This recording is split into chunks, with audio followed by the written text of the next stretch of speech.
Hey guys, what's up? Welcome back to the channel.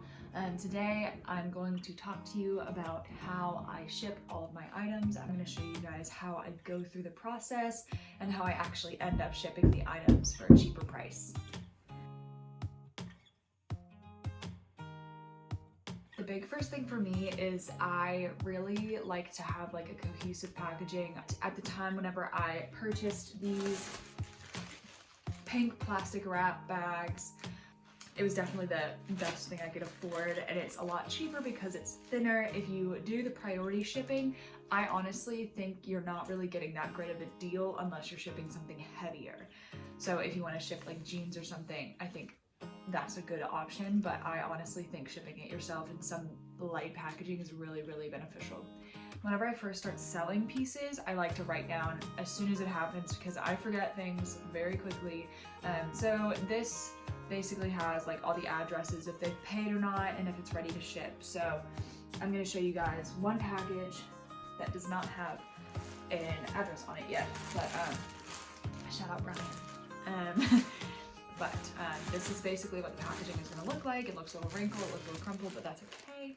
At least I think that's okay.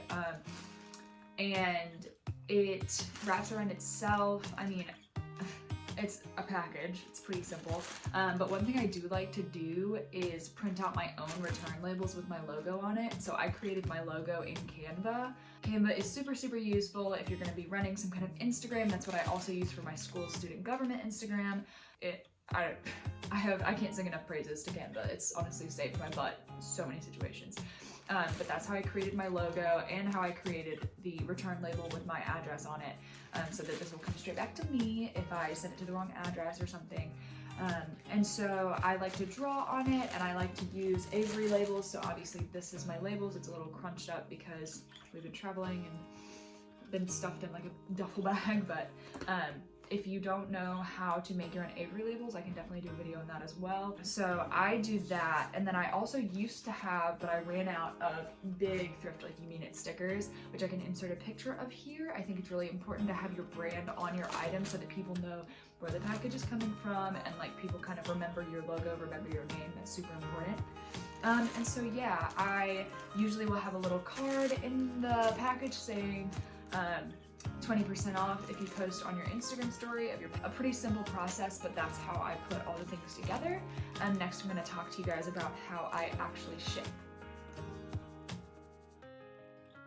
One thing really big for me is I actually have a Venmo card. So I accept all my payments through PayPal or Venmo, but most people do through Venmo. So it goes straight to the card, so it's not going straight to my bank account. And so I can use that card to pay for all of the shipping. So if I'm going to the post office and paying for it there, which I usually do, I've done that up until recently, but I can go up there and just pay with the card, and that's money immediately from the thrift budget.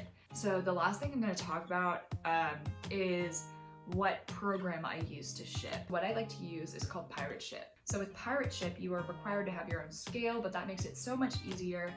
My mom and I actually share one because she has a business that she started on her own. And so it is super nice to be able to weigh your things at home, and then it prints out the label for you. So it makes everything so much easier. It saves you a trip to the post office, and all you have to do is drop it into one of those blue mailboxes, and it goes by USPS. So you get a tracking number and everything. I think a lot of people in this community use Pirate Ship. I think a lot of people also use just the regular post office. Either are fine.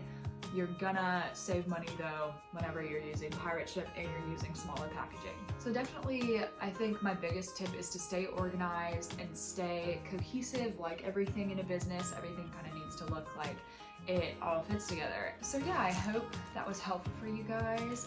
If you have any more questions, let me know. Hit me up on my Instagram, Thrift Like You Mean It, always. And stay tuned for more videos. I'll see you guys next time.